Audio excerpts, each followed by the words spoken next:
खिल्लो माता जी, इस बार वोट किसको कर रहे हो? हम तो मायावती को सोचते हैं बेचारी।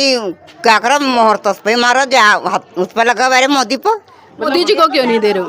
नहीं जी, हमारा नाप पर चढ़ता ही नहीं। क्या करे वो, क्या अपनी मशीन में जादू करा वो। तो कैसे बनेंगे वो प्रधानमंत्री? क्योंकि पिछली बार 2022 के चुनाव हुए थे उत्तर प्रदेश के, तो एक ही विधायक बना था। तो क्या लगता है ऐसे में आप वोट करेंगे तो वो जीत जाएंगी? जब मतलब आप हम सब सहयोग करेंगे तो मतलब जीते जाएंगे। कारण ये तो क्या है बसपा को वोट देने का? ये जो इनकी जो जालसाजी है इन लोगों की, ये हमें अच्छी नहीं लगती। एक दिन मैं वीडियो देखी, वीडियो पर क्या दिखा रखा, ये जो ईवीएम मशीन इसके घोटाला दिखा रखा साहब। 7 सेकंड में जो है वो वोट जो बदल जा। हम अगर कोई भी बटन दबा रहे लेकिन फूल पर जा रही नहीं। इनके अंदर जो पाप है इन लोगों के, हम मायावती को वोट देंगे। चाहिए नहीं, राम मंदिर वोट देंगे हम। मतलब कोई मुद्दा नहीं है। खोलते या मेडिकल खोलते इसको वोट देते हम। राम मंदिर में क्या करेंगे? सरकार कैसे बनवाएगी? 2022 के अगर आंकड़े उठाकर देखें, पूरे उत्तर प्रदेश में सिर्फ एक एमएलए जीत कर आया था। तो ऐसे में लगता है कि बसपा की सरकार बन पाएगी या बहन जी मायावती है जो प्रधानमंत्री बन पाएंगी? देखो, ये तो इनकी चाल है। वोट मतलब हाथी बगेरते हैं, वोट फूल बजाती है। पता है, ये एवीएम जो मशीन लगा रखी इन्होंने, इससे घोटाला करते हैं। मतलब आपको लगता है घोटाला होता है? घोटाला होता है जी, पूरा घोटाला होता है। नमस्कार, आप देख रहे हैं एनबी न्यूज़ 24x7 नीलम बोध के साथ। साथियों, आज हम सहारनपुर लोकसभा के कुरड़ी गांव में। आप सभी को पता है कि जिस तरह से लोकसभा की सरगर्मी शुरू हो गई, राजनीतिक गलियारों में कहीं ना कहीं हर नेता, हर पार्टी के प्रतिनिधि अपना दमखम भरते नजर आ रहे हैं और पूरी दावेदारी कर रहे हैं कि इस बार हम सहारनपुर लोकसभा को जीत रहे हैं। आज हम गांव में पहुंचे, गांव के लोगों से ही जानने का प्रयास करेंगे कि आखिर गांव के लोगों की क्या राय, इस बार क्या मत बनाकर बैठे हैं। साथ ही मैं थोड़ा सा आपको पास में लेकर चलना चाहूँगी। जो सहारनपुर लोकसभा है, यहाँ से सपा और बसपा के गठबंधन से प्रत्याशी जीतकर आए थे और अभी देखते हैं कि इस लोकसभा में क्या गतिविधियाँ चल रही है। यहाँ पर ये हम देख रहे हैं सामने रविदास चौपाल है और लोग खड़े हैं, तब तो उन्हीं से जानने का प्रयास करेंगे कि आखिर इस समय क्या चल रहा है। भाई जी, नाम क्या है? मेरा नाम शशि कुमार। शशि कुमार जी, राजनीतिक गलियारों में आजकल हलचलें हैं कि कौन बनेगा प्रधानमंत्री, तो क्या सोच रहे हैं? हाँ जी, प्रधानमंत्री तो मान लिया को जिसके ज़्यादा समर्थक हो वही बढ़ सका। फिर बात है कि शासन जो है कानून के द्वारा जब चलाया जा तो उसे ही अच्छा प्रधानमंत्री कहे जा।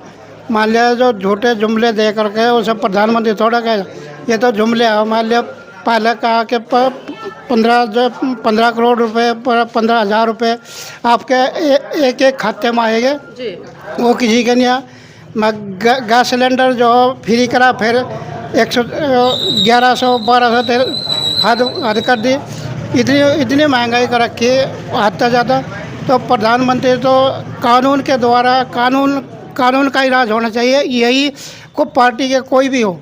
तो मतलब अभी जो वर्तमान में प्रधानमंत्री रहे माननीय नरेंद्र मोदी जी, आप उनकी नीतियों से खुश नहीं रहे हैं? नहीं, खुश क्या है? खुश तो यह है कि जब घर में तो सारी चीज़ चली गई, सभी सारा ही ख़त्म हो गया।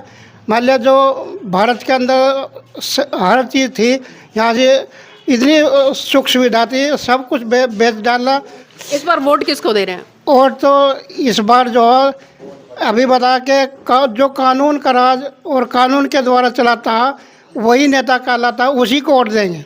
नहीं, किसको दे रहे हैं? थोड़ा सा स्पष्ट तो कर दीजिए ना कि कौन सी ऐसी पार्टी है जो कानून के द्वारा कानून का राज चलाती है। सिर्फ बहन मायावती है, उससे सिवा हमें कोई नहीं दिखा जो कानून के द्वारा कानून का राज चलाता है। तो बसपा पार्टी से कौन प्रत्याशी खड़ा है अभी मैदान में? यहाँ पर अभी मैदान में जो माजिद अली खड़े हैं, उसका पूरा समर्थन है जी। आपका नाम क्या है? मेरा नाम विपिन कुमार है जी। विपिन कुमार जी, क्या लग रहा है आपकी लोकसभा से कौन जीत कर जा रहा है और किस आधार पर जा रहा है और आप किन मुद्दों पर वोट कर रहे हैं? यहाँ से माजिद अली जीतेगा जी, बसपा पार्टी के प्रत्याशी। क्यों? लोग तो दमखम भर रहे हैं कि मोदी ने काफ़ी विकास किया है और जिस तरह से गठबंधन से जो आए हैं कांग्रेस और सपा से, वो भी कह रहे हैं कि हमने भी काफ़ी काम किया है और पहले बसपा में भी रहे हैं। तो ऐसे नेताओं के लिए क्या कहेंगे? बजी बीजेपी तो कहना वादे करो जी, कहना काम तो करती नहीं। और जी सारा देश तो उन्होंने बेच लिया, अब रहा थोड़ा बहुत आ।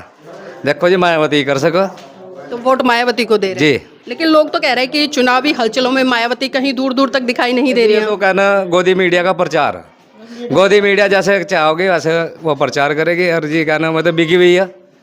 अब देखो, बहन जी का यहाँ से प्रशासन रहा, यहाँ से जितना भी कानून सख्त कानून रहा सब टाइम बकाना जाते थे, अपने ड्यूटी करते थे। और जी यहाँ का तो शासन ही बिल्कुल खत्म और प्रशासन भी खत्म, दोनों चीज़ खत्म होगी जी। बी टीम का हो जाओ, कुछ फायदा का अब का समीकरण बता देगा जी, जब जीत का कहना लोकसभा में जाएंगे।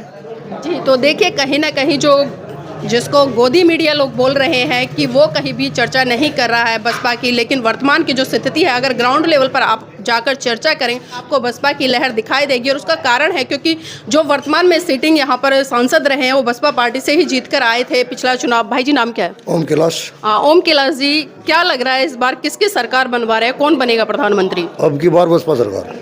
बसपा सरकार पूरी बसपा सरकार। कारण क्या है? कारण कुछ भी काला कानून इन्होंने लागू किया, सब कुछ ये तहस करते जा रहे। इस मतलब हमें कोई मतलब जन को कोई लाभ नहीं हो रहा है। महंगाई सबसे ज़्यादा बढ़ा दी, मतलब अत्याचार सबसे ज़्यादा हो रहे, ज़्यादा बहन बेटियों पर अत्याचार हो रहे थी कानून में। बताओ कैसे ऐसी सरकार को कौन चाहेगा? तो बसपा की सरकार कैसे बनवाएगी? 2022 के अगर आंकड़े उठाकर देखें पूरे उत्तर प्रदेश में सिर्फ एक एमएलए जीत कर आया था, तो ऐसे में लगता है कि बसपा की सरकार बन पाएगी या बहन जी मायावती है जो प्रधानमंत्री बन पाएंगी? देखो ये तो इनकी चाल है, वोट मतलब हाथी में गिरते हैं, वोट फूल बजाती है। पता है ये ईवीएम जो मशीन लगा रखी इन्होंने, इससे घोटाला करते हैं।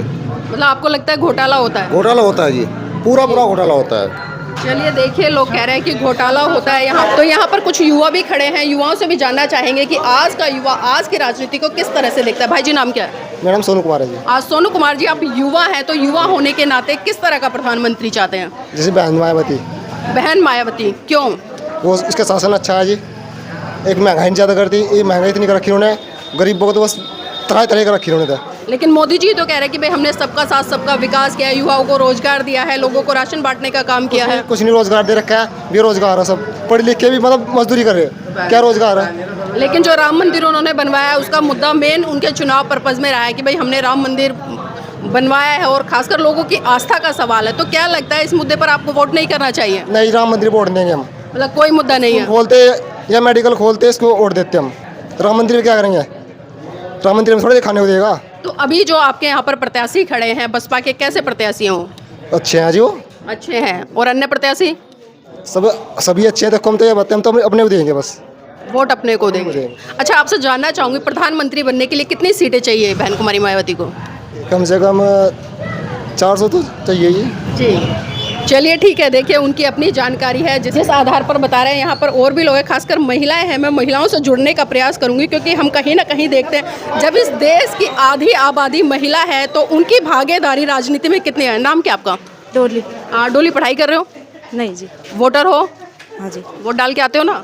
तो इस बार वोट किसको दे रहे हो? मायावती जी को। मायावती जी को। मायावती जी को क्यों वोट दे रहे हो जी? और किसे दे? हम तो नहीं देते हैं। उन्हीं को देते हो? मतलब कोई कारण नहीं है कि उन्होंने विकास किया अपने शासनकाल में, या महिलाओं के लिए सुरक्षा है, लॉ एंड ऑर्डर? हाँ जी, बहुत कुछ करा उन्होंने तो आइए हम कुछ और महिलाओं से जुड़ने का प्रयास करेंगे। उधर मुझे एक बहन जी दिखाई दे रही है तो उनसे भी जानने का प्रयास करूंगी। बहन जी नाम क्या आपका? सीमा है मैम। हाँ सीमा जी, पहले तो बताओ घूंघट क्यों कर रखा है? भाई बाबा साहब ने आपको बड़े अधिकारों के साथ में और बड़े संघर्षों के साथ में ये अधिकार दिया है। अच्छा, इस बार वोट किसको कर रहे हैं? वोट मायावती को। मायावती जी को। मायावती जी को क्यों? मायावती जी को। कोई और क्यों नहीं? बहन जी मेरा पता नहीं बोला जाता है, मैं परेशान हूँ बहुत। चलिए, ज़्यादा बोलना नहीं आता है, लेकिन उन्होंने कहा है कि हम वोट सिर्फ और सिर्फ बहन कुमारी मायावती को करेंगे। सामने से एक माता जी आती दिखाई दे रही है, मैं उनसे भी जानने का प्रयास करूंगी कि आखिर वो क्या मूड बनाकर बैठी हैं और इस बार किसको वोट करेंगी। तो आइए मैं थोड़ा सा उनसे जुड़ूंगी। माता जी नाम क्या आपका? खिलो। हाँ खिलो माता जी, इस बार वोट किसको कर रहे हो? हम तो मायावती को सोचते हैं, बेचारी क्या करो, मोहर तो उस पे मारो, उस पर लगा मेरे मोदी पर। मतलब मायावती जी को वोट करेंगे? हाँ। मायावती जी को क्यों वोट करेंगे? यहाँ पर जितने लोगों से हमने बात करी है सब ये कह रहे हैं हम मायावती जी को वोट करेंगे। मायावती को दे हम तो इस साल, फिर क्या करो? नहीं, मोदी जी को क्यों नहीं दे रहे हो? नहीं जी, हमारा नाप पर चढ़ता ही नहीं, क्या करो? क्या अपनी मशीन में जादू करा वो? देखिए माता जी कह रही है, समझदार है कि मशीन में कुछ ना कुछ जादू हो जाता है। वोट हम बीएसपी मायावती को करते हैं, लेकिन वोट कहीं और चला जाता है। जी, आपका नाम क्या है? जग रोशनी। जग रोशनी जी, जानना चाहूंगी क्योंकि चुनाव है, चुनाव में बहुत सारे नेता आ रहे होंगे, वादे कर रहे होंगे, पैर भी छू रहे होंगे, हाथ भी जोड़ रहे होंगे कि हमें वोट कीजिए, तो आप किसको वोट कर रहे हैं? मायावती को। मायावती जी को। कारण क्या है मायावती जी को वोट करने का? आज हम कहीं भी वोट दे जी, हमारा ना कहीं होता ही नहीं, तो हम हो रहा क्यों वोट देव? जी, तो देखिए कि हम मायावती जी को ही वोट करेंगे। बाबूजी, बाबूजी नाम क्या है? नेकी राम। नेकीराम बाबूजी, आप किसको वोट कर रहे हैं इस बार? हम तो बसपा को वोट देंगे। बसपा को ही वोट देंगे। हाँ। कारण क्या है बसपा को वोट देने का? ये जो इनकी जो जालसाजी है इन लोगों की, ये हमें अच्छी नहीं लगती। एक दिन किसकी जालसाजी? सुनो, एक दिन मैं वीडियो देखी, वीडियो में क्या दिखा रखा, ये जो ईवीएम मशीन, इसके घोटाला दिखा रखा साहब। 7 सेकंड में जो है वो वोट जो बदल जा। हम अगर कोई भी बटन दबा रहे, लेकिन फूल पर जा रही 7 सेकंड में। कितनी भी कोशिश करी इन्होंने, वकीलों ने, लेकिन वो बात नहीं माननी। इनके अंदर जो पाप है इन लोगों के, हम मायावती को वोट देंगे। जी, तो देखिए कहीं ना कहीं बहन कुमारी मायावती के प्रति लोगों में समर्पण है, और उसका कारण है उनका शासनकाल देखा है, उनका काम देखा है, कितनी दबंगाई के साथ में उन्होंने काम किया। यहाँ पर कुछ और महिलाएं, उनसे भी जुड़ेंगे। बहन जी, माता जी नाम क्या है? चंपा देवी। चंपा देवी जी, चुनाव है इस समय और सरगर्मी काफी गरमाई हुई है, तो किसको वोट दे रहे हैं? बस जिसको तुम कह दूँ दे दूँगी। नहीं, हम क्यों कहेंगे, आप बताइए ना। वोट आप तो पता नहीं किस किस की, मायावती को दे हम ज्यादा कर तो। अच्छा, ज्यादातर मायावती जी को दे, पहले से दे, पहले से उन्हें दे रहे हैं, तो इस बार किसको दे रहे हैं? इस बार भी नहीं देंगे। इस बार भी उन्हीं को दे रहे हैं। तो देखिए यहाँ पर हमने गांव के तमाम लोगों से जानकारी ली है, चाहे युवा हैं, बुजुर्ग हैं, महिलाएं हैं, सभी का एक मत निकल कर आया है, क्योंकि उन्होंने कहा है कि हम बहन कुमारी मायावती को वोट पहले से देते आए हैं और इस बार भी वोट उन्हीं को देंगे। तो हम गाँव की दूसरी गलियों में चलते हैं और वहाँ पर भी जानने का प्रयास करेंगे कि खासकर महिलाएं क्या मूड बनाकर बैठी हैं। यहाँ पर बहन जी हैं, आपका नाम क्या है? मिथिलेश। मिथिलेश जी, इस बार क्या मूड बनाया है, किसको वोट कर रहे हैं? हम मायावती जी को कर रहे हैं। मायावती जी को। मायावती जी को क्यों? क्योंकि ये हमारे लिए अच्छा वो करती हैं, हमारे लिए मतलब सारे योजना निकालती हैं, फिर भी औरतों का मतलब वो सहयोग करती है ये। तो कैसे बनेंगे वो प्रधानमंत्री? क्योंकि पिछली बार 2022 के चुनाव हुए थे उत्तर प्रदेश के, तो एक ही विधायक बना था, तो क्या लगता है ऐसे में आप वोट करेंगे तो वो जीत जाएंगी? जब मतलब आप हम सब सहयोग करेंगे तो मतलब जीते जाएंगी वे, तो फिर तो देखिए जिस तरह से हमने यहाँ पर बात की है, कहीं ना कहीं लोगों में एक पीड़ा है और इस समाज की जो पीड़ा है वो झलक रही है, क्योंकि उन लोगों ने अत्याचार शोषण देखा है और बहन जी का जब शासनकाल आया वो भी उन्होंने देखा है कि किस तरह से समाज के ऊपर अत्याचार शोषण कम हुआ। और भले वोट चाहे किसी भी दिशा में जाए इन लोगों का, लेकिन फिर भी बहन जी के प्रति जो आस्था इन लोगों की है, और यही कहना है पूरे गाँव का कि इस बार भी हम वोट बहन जी को ही करेंगे, चाहे कुछ भी हो जाए।